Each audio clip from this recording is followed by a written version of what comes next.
আমাদের এই ভিডিওর সাথে কে কে একমত আছেন অবশ্যই জানাবেন। একমত থাকলে ভিডিও শেয়ার দিবেন, যাতে যে আমাদের বিদ্যুৎ বিল 500 থেকে 300 ইউনিট পর্যন্ত ফ্ল্যাট রেট করতে হবে, ডিমান্ড চেঞ্জ বন্ধ করতে হবে, এবং মিটার ভাড়া মানে নিজের টাকা দিয়ে মিটার কিনছি ভাই, নিজের টাকা দিয়ে মিটার কিনছে, ওই মিটার নাকি আবার চার্জ দিতে হবে।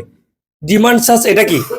1 থেকে 75 ইউনিট পর্যন্ত একই দাম, আবার 75 ইউনিটের উপরে যদি পোড়াইলে অন্য দাম। কেন? আমার হচ্ছে এক কথা হচ্ছে, আমার যত ইউনিট পুরাবে তত ইউনিট একই দাম থাকবে, এরকম কেন? এরকম কেন হবে? সবাই আওয়াজ তুলুন, সবাই আওয়াজ তুলুন, সবাই ভিডিও শেয়ার দিন, সবাই ফেসবুকে পোস্ট দিন। সবাই যদি ভিডিও বানানোর সেরকম যদি ভিডিও বানাইতে পারে তাহলে ভিডিও বানান। যদি সবাই ভিডিও বানান, সবাই যদি কথা বলেন এই বিদ্যুৎ বিল নিয়ে, এই বিদ্যুৎ দুর্নীতি নিয়ে, তাইলে অবশ্যই এটা সংস্কার হবে।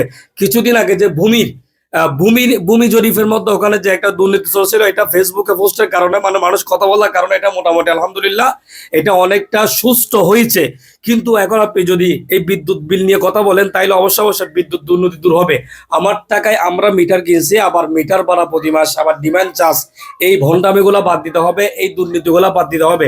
তারপর বিদ্যুৎ বিল পুরো, আমি যত বিল পুরাবো 100 200 300, যত বিল পুরাবো তত বিলের বিল দিব। আর এখন এখানে বাক কেন হবে? 1 থেকে 75 পর্যন্ত একরকম, আবার 75 ইউনিটের উপরে গেলে আর রকম, এরকম হবে না। আমাদের একটাই থাকতে হবে।